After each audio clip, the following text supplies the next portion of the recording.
Hello everyone, this is Houston Brown with Houston Brown Photography, and today we're going to go over 10 tips that'll make you a more efficient Photoshop user. Let's get to it. Okay, tip number one is adjusting your brush size with keyboard shortcut. Currently I see a lot of tutorials where people will use their brush. I'm going to jump over here by hitting the B key, select my brush tool. One good way is of course to use the bracket keys. I see that a lot. Or right clicking and selecting your hardness and size here, but you can't really see how big your brush is relative to the image until you put the brush out there, and then it kind of jumps somewhere in here. You can get to the same dialog box, of course, by going up here. What I suggest is holding down the Control Option key on the Mac or the Control Alt key on the PC. And when you do that, you're not going to see anything immediately happen until you click, and then you'll see this red coloring that's going to represent the size of the brush and the hardness of the brush, plus this little pop-up that even shows it to you. So now once I have that down, I'm still holding down the keys. Once I slide to the right and to the left, that adjusts the size, and you can see the diameter in pixels. If I go up and down, that controls the hardness of the brush.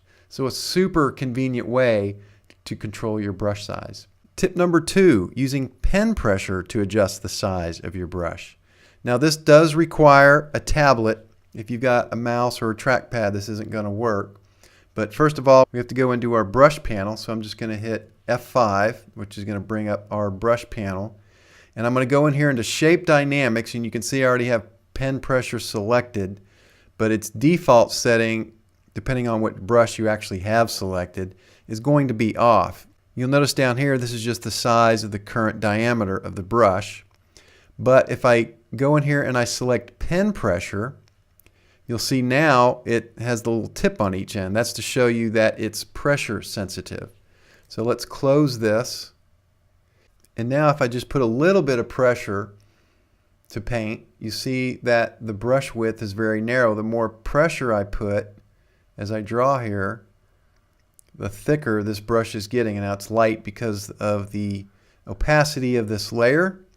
Let's increase that to 100. So again, you can see if I'm just barely tapping, barely any pressure on my pen, the more pressure I put, the thicker it goes. So that takes a little getting used to, but just another tip for you that might help you out.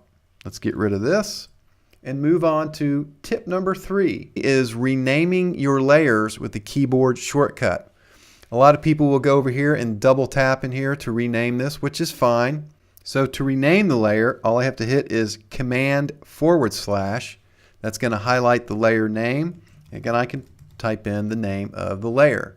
Now, if you've just upgraded to Photoshop 2017, for whatever reason, Adobe in their great wisdom has replaced Command / with something that actually opens up a help page at Adobe in your browser. I'm not sure why you would use that, but let me just show you real quick how to remap that. So we'll go under Edit and Keyboard Shortcuts.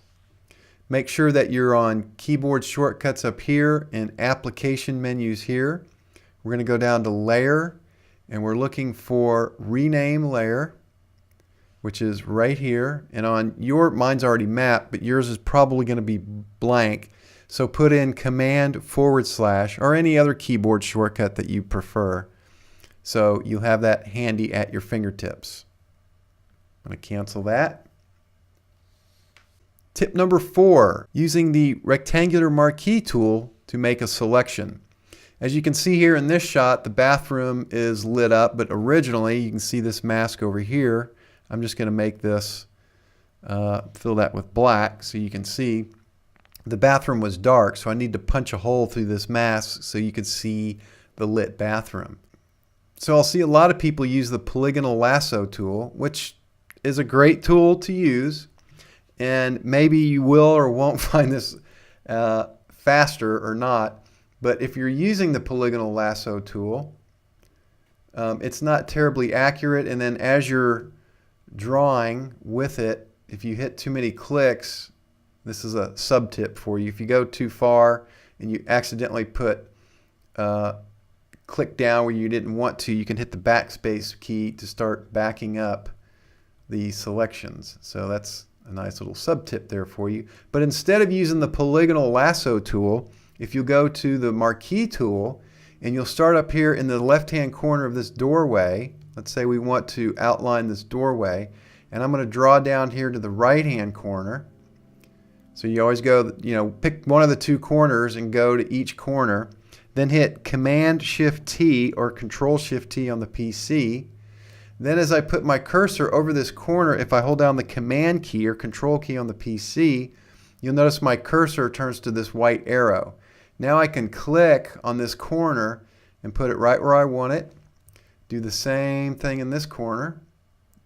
I'd have to do a little something with this ottoman, and I'll show you how we'll deal with that here in just a second. Let me get this about right. So let's zoom down here and see what this looks like. So that needs to be bent up just a tad. So all I have to do is right click on this and hit warp, and just click and drag and move that to where it matches that ottoman and hit enter. So I didn't have to use the pen tool. I've seen a lot of people just do several clicks here with the polygonal lasso tool, and that works, but I don't know that you can beat this. Once you get the hang of just drawing a square out and transforming it, you can use this around windows, archways, all kinds of stuff. I found it extremely fast to make a selection in these situations. So now that that's selected, I'm just going to fill this with white, and there you go. This brings us to tip number 5. I'm going to back up and go back to the selection. Before I filled that with white, normally you might be tempted to go up here and go to Selection, Modify, and put a feather on that so it's not such a distinct edge. Now, on this one, it's pretty hard to detect, but it is there. It's a hard edge. I'm going to zoom in here pretty tight so you can see it. It's right here.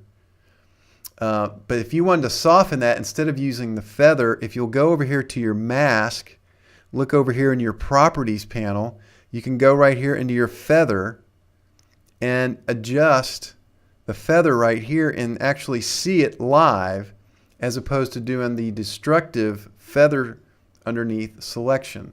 Now, most of you might have enough experience to where when you do that, but in my opinion, it's much faster to even go over here. That saves you an entire step.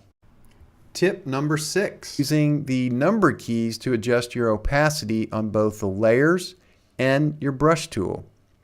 So I'm currently, let's jump over here to the move tool, and on this layer, let me put this back to 100%, and I'm going to turn all of these off. I'm going to go to this layer here just so you can see, and I want to adjust this opacity. Of course, you can put your cursor over it and just click and drag. You see that little double arrow? This is called a scrubby. You can click and drag left and right over and adjust your opacity this way. You can use this down arrow and use this left and right. I think the scrubby is better because you can actually see it happening while you're moving it back and forth. Whereas on this, you have to wait to, oh no you don't. My mistake. I thought you did. I never use this, so I don't know. Or you could just click in here and type in a percentage that you wanted. Or you don't have to put your cursor over any of this, and with this layer selected, and if you're on the move tool, you can use any of your numbers to adjust the opacity. 2 for 20, 3 for 30. Press 2 numbers quickly to get something in between, say 43, 55, etc. So that's a real fast way to do that. If you're on your brush tool, let me put this back to 100%. If you're on your brush tool and you want to control the opacity, you just press a number again because you're on the brush tool. So 2 is 20%, 3 is 30%, you get it. Flow is you hold down the shift key and press 2 for 20%, 3 for 30%, etc. So another quick way to make adjustments using keyboard shortcuts. Tip number 7, using the zoom tool more efficiently. A lot of you might be using the scroll wheel on your mouse, which is a great way to zoom in and out, but for those of us who don't have a mouse and use a tablet or a trackpad, the next best thing to that is pressing and holding the Z key. Press and hold it, and you'll notice that no matter what tool I'm on, my cursor turns into a magnifying glass. Now all I have to do is drag up, Now I just drag left and right to zoom in and out, or up and down to zoom in or out, generally left and right. Then when I let go of the zoom tool, it'll jump right back to the brush tool. Now you have to make sure you release the pen or bring the pen up, stop dragging, and then release the Z key before it'll jump back. If you do it out of order, it will assume you want the zoom tool. So you don't want to do that. So you got to be careful about that order. Another tip here in the zoom is, let's say I'm just doing some retouching. And let's go ahead and create it. Let's go up to this new layer up here. And I'm just doing some cloning, for example. And I'm just going around and taking out some marks, cracks, whatever on the wall. And then I know I need to do some more on an area that's outside or down in the lower right corner of this screen. I can press the space bar and just keep dragging to the corner. Or the tip I'm getting at is if you press and hold the H key, which is the hand tool, and then you click or press your pen down on your pad, you'll notice it zooms to 100% and shows you the square. The square represents the zoom area that it's going to zoom to once you release the click or raise your pen. Nice little tip there.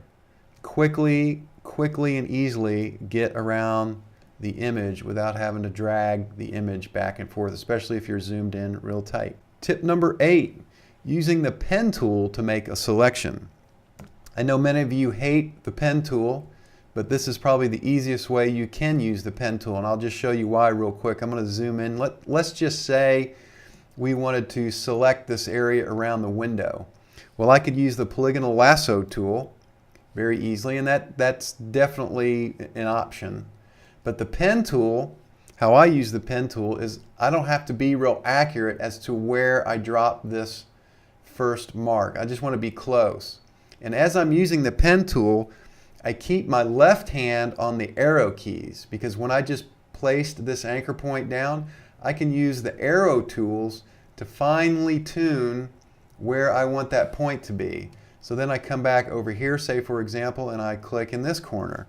Well, it just so happens I laid it down in the right spot. So let's go down to the bottom here, or somewhere down here, and let's say I want it right here on the corner of the couch. I just click out here and oh, I missed it. So now I can finely tune using my arrow keys where I want that to be. Then I click here. Oops, missed a little bit, move in a tad. And it takes a little while to get the hang of this, but as I move this around, or as I place points, I can finely tune where I want that mark to be. You can't do that with the polygonal lasso tool. And then of course, once you complete your selection and close this selection with the pen tool, you just hit Command Enter or Control Enter and it turns it into a selection. So the main thing about this is that I can really fine tune how I lay down my selection, which is the advantage of the pen tool over any other selection tool. Tip number 9. Using the space bar to drag a selection. A lot of times I'm going to go back to this door here and I have the rectangular marquee picked. Instead of me looking and making sure this is actually precise in the corner, I don't really care where I start. I could start over here and start dragging. If I hold down the space bar, now I can drag this whole selection. Now I can see where that corner is. I can put it exactly where I want, let go of the space bar, and then drag the other corner. So the space bar allows me to drag my selection around. Tip number 10. Select different tools in your tool group without holding the Shift key. Some of you may be unfamiliar with this, but if you click on your tools out here, you'll see a letter out to the right of the tool. Like for the lasso tool, it's L. So if I select M for the marquee tool and I press L to go to the lasso tool, what if I want the polygonal lasso tool? Well, normally I would have to hold Shift and then press L to scroll through each one of those tools.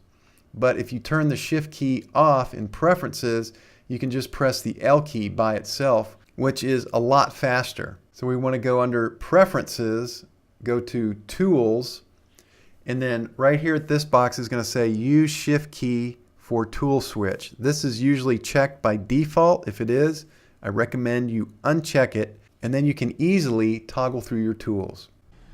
So there's your 10 tips on making you a little bit more efficient Photoshop user. If you enjoyed the video, don't forget to give me a thumbs up. And of course, if you have anything to say, please leave them in the comments below, and we'll see you in the next video.